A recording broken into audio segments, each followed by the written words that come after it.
ਲਹਿੰਦੇ ਪੰਜਾਬ ਤੋਂ ਮੈਂ ਤੁਹਾਡਾ ਹੋਸਟ ਮਹਿਰ ਵਕਾਰ ਅਨਵਰ। ਅੱਜ ਅਸੀਂ ਪੰਜਾਬ ਦੇ ਵਿੱਚ ਜਿਹੜਾ ਹਕੂਮਤ ਦੇ ਵੱਲੋਂ ਸਮਾਰਟ ਲਾਕਡਾਊਨ ਲਾਇਆ ਗਿਆ ਤਾਜਰਾਂ ਦੇ ਉਹਦੇ ਉੱਤੇ ਗੱਲ ਕਰਨੀ ਹੈ। ਇਹ ਲਾਕਡਾਊਨ ਲਾਉਣ ਦਾ ਮਕਸਦ ਕੀ ਹੈ ਤੇ ਇਸ ਟਾਈਮ ਜਿਹੜੀ ਤਾਜਰਾਂ ਦੀ ਮੁਸ਼ਕਲਾਤ ਨੇ ਉਹ ਕਿੱਥੋਂ ਤੱਕ ਵਧੀਆਂ ਪਈਆਂ ਨੇ, ਜਿੰਦੇ ਪਾਰੀ ਤਾਜਰਾਂ ਦੇ ਬੁਰੇ ਹਾਲ ਹੋਏ ਪਏ ਨੇ ਤੇ ਹਕੂਮਤ ਦੇ ਵੱਲੋਂ ਮਜ਼ੀਦ ਇਹ ਜਿਹੜਾ ਲਾਕਡਾਊਨ ਹੈ ਕਿੰਨੀ ਦੇਰ ਤੱਕ ਇਸੇ ਤਰ੍ਹਾਂ ਚੱਲੇਗਾ। ਅੱਜ ਦੇ ਇਸ ਵਲੌਗ ਦੇ ਵਿੱਚ ਤੁਹਾਨੂੰ ਦੱਸਾਂਗੇ ਕਿ ਲਾਕਡਾਊਨ ਲਾਉਣ ਦੀ ਵਜ੍ਹਾ ਕੀ ਬਣੀ ਹੈ, ਜਿੰਦੇ ਪਾਰੀ ਜਗ੍ਹਾ ਜਗ੍ਹਾ ਦੇ ਉੱਤੇ ਚੰਦ ਸ਼ਹਿਰਾਂ ਦੇ ਵਿੱਚ ਸਮਾਰਟ ਲਾਕਡਾਊਨ ਜਿਹੜਾ ਹੈ ਉਹ ਲਾਇਆ ਗਿਆ ਤੇ ਇਸ ਟਾਈਮ ਜਿਹੜੇ ਤਾਜਰ ਨੇ ਉਹਨਾਂ ਦੇ ਬੁਰੇ ਹਾਲ ਹੋਏ ਪਏ ਨੇ। ਪੂਰੇ ਪੰਜਾਬ ਦੇ ਵਿੱਚ ਇਸ ਟਾਈਮ ਇੱਕ ਜਿਹੜੀ ਮਹਿੰਗਾਈ ਦੀ ਲਹਿਰ ਹੈ ਉਹ ਵਧੀ ਪਈ ਹੈ। ਇੱਕ ਪਾਸੇ ਸਮਾਰਟ ਲਾਕਡਾਊਨ ਲੱਗਾ ਹੋਇਆ ਤੇ ਦੂਸਰੇ ਪਾਸੇ ਦਿਨ ਬਾ ਦਿਨ ਜਿਹੜੀਆਂ ਚੀਜ਼ਾਂ ਨੇ ਉਹਨਾਂ ਦੇ ਰੇਟ ਜਿਹੜੇ ਨੇ ਵਧਦੇ ਜਾਂਦੇ ਪਏ ਨੇ। ਅਗਰ ਪੈਟਰੋਲ ਦੀ ਗੱਲ ਕੀਤੀ ਜਾਵੇ ਤੇ ਆਏ ਦਿਨ ਉਹਦੀਆਂ ਕੀਮਤਾਂ ਦੇ ਵਿੱਚ ਇਜ਼ਾਫਾ ਕੀਤਾ ਜਾਂਦਾ ਪਿਆ। ਇਸੇ ਤਰ੍ਹਾਂ ਜਦੋਂ ਪੈਟਰੋਲ ਵੱਧਦਾ ਹੈ ਕਿਰਾਏ ਵੀ ਵੱਧ ਜਾਂਦੇ ਨੇ,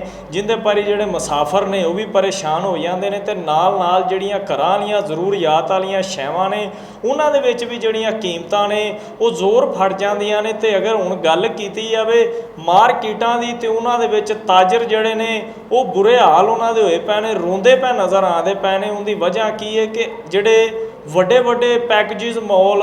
ਬਣਾਏ ਗਏ ਨੇ ਜਿਨ੍ਹਾਂ ਦੇ ਵਿੱਚ ਕਾਫੀ ਜ਼ਿਆਦਾ ਲੜਕੇ ਕੰਮ ਕਰਦੇ ਨੇ ਤੇ ਉਹਨਾਂ ਦੇ ਜਿਹੜੇ ਕਿਰਾਏ ਨੇ ਉਹਨਾਂ ਦੇ ਅਖਰਾਜਾਤ ਨੇ ਉਹ ਪੂਰੇ ਹੋਣ ਦਾ ਨਾਮ ਨਹੀਂ ਲੈਂਦੇ ਪਏ, ਕਿਉਂਕਿ ਹਕੂਮਤ ਦੇ ਵੱਲੋਂ ਜਿਹੜੀ SOP ਦਿੱਤੀ ਗਈ ਹੈ ਉਹਦੇ ਵਿੱਚ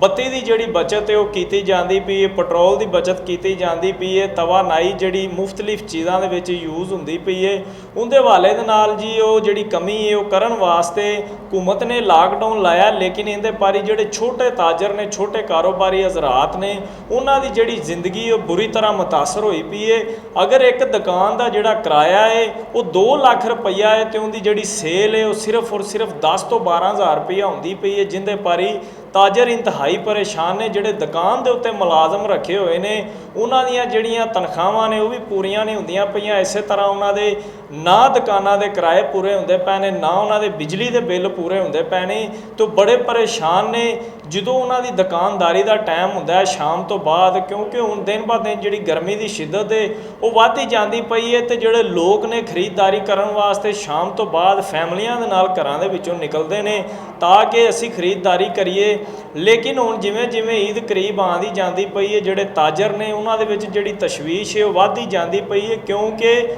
ਪੂਰਾ ਸਾਲ ਉਹ ਈਦਾਂ ਦਾ ਵੇਟ ਕਰਦੇ ਨੇ। ਲੇਕਿਨ ਇਸ ਦਫਾ ਹਕੂਮਤ ਦੇ ਵੱਲੋਂ ਜਿਹੜਾ ਵੱਡੀ ਈਦ ਦੇ ਉੱਤੇ ਵੱਡਾ ਸਮਾਰਟ ਲਾਕਡਾਊਨ ਲੱਗਾ ਹੋਇਆ, ਇਹਦੇ ਪਾਰੀ ਜਿਹੜੇ ਤਾਜਰਾਂ ਦੇ ਕਾਰੋਬਾਰ ਨੇ ਉਹ ਖਤਮ ਹੁੰਦੇ ਜਾਂਦੇ ਪਏ ਨੇ ਤੇ ਮਜ਼ੀਦ ਹੋਏ ਪਏ ਨੇ। ਤਾਜਰ ਜਿਹੜੇ ਨੇ ਉਹ ਹਕੂਮਤ ਦੇ ਅੱਗੇ ਅਪੀਲ ਕਰਦੇ ਪਏ ਨੇ ਕਿ ਫੌਰੀ ਤੌਰ ਤੇ ਪੂਰੇ ਪੰਜਾਬ ਦੇ ਵਿੱਚ ਜਿਹੜਾ ਸਮਾਰਟ ਲਾਕਡਾਊਨ ਲੱਗਿਆ ਹੋਇਆ ਹੈ ਇਹਨੂੰ ਖਤਮ ਕੀਤਾ ਜਾਵੇ ਤੇ ਇਸ ਤੋਂ ਇਲਾਵਾ ਪੈਰਾ ਫੋਰਸ ਦੇ ਵੱਲੋਂ ਵੀ ਜਿਹੜੀਆਂ ਸਖਤੀਆਂ ਨੇ ਉਹ ਘੱਟ ਕੀਤੀਆਂ ਜਾਣ, ਕਿਉਂਕਿ ਆਏ ਦਿਨ ਸਾਡੀਆਂ ਜਿਹੜੀਆਂ ਦੁਕਾਨਾਂ ਨੇ ਉਹ ਸੀਲ ਹੁੰਦੀਆਂ ਨੇ। ਅਸੀਂ ਮੁਖਤਲਿਫ ਜਿਹੜੇ ਅਦਾਰੇ ਨੇ ਉਹਨਾਂ ਦੀ ਜ਼ਦ ਦੇ ਵਿੱਚ ਆਉਂਦੇ ਜਾਂਦੇ ਪਏ ਆ, ਕਿਉਂਕਿ ਸਾਡੇ ਉੱਤੇ ਜਿਹੜਾ ਕਾਨੂੰਨ ਹੈ ਬੜੀ ਸਖਤੀ ਦੇ ਨਾਲ ਅਮਲ ਦਰਾਮਦ ਕਰਦਾ ਪਿਆ ਤੇ ਇਹਦੇ ਉੱਤੇ ਕੁਝ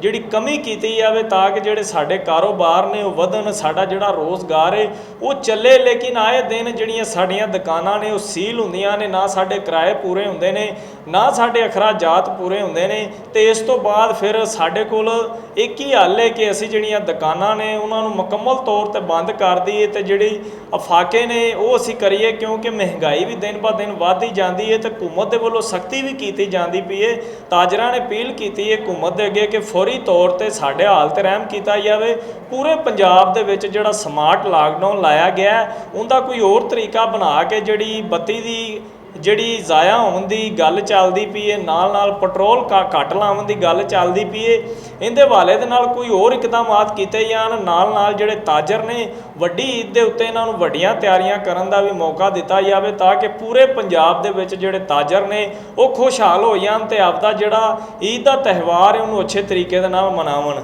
ਤੇ ਅੱਜ ਦੇ ਪ੍ਰੋਗਰਾਮ ਤੋਂ ਮੈਨੂੰ ਦਿਓ ਇਜਾਜ਼ਤ। ਇੱਕ ਨਵੇਂ ਪ੍ਰੋਗਰਾਮ ਦੇ ਨਾਲ ਤੁਹਾਡੇ ਨਾਲ ਫਿਰ ਹੋਵੇ ਦੀ ਮੁਲਾਕਾਤ, ਉਦੋਂ ਤੱਕ ਅੱਲਾ ਨਿਗਹਿਬਾਨ।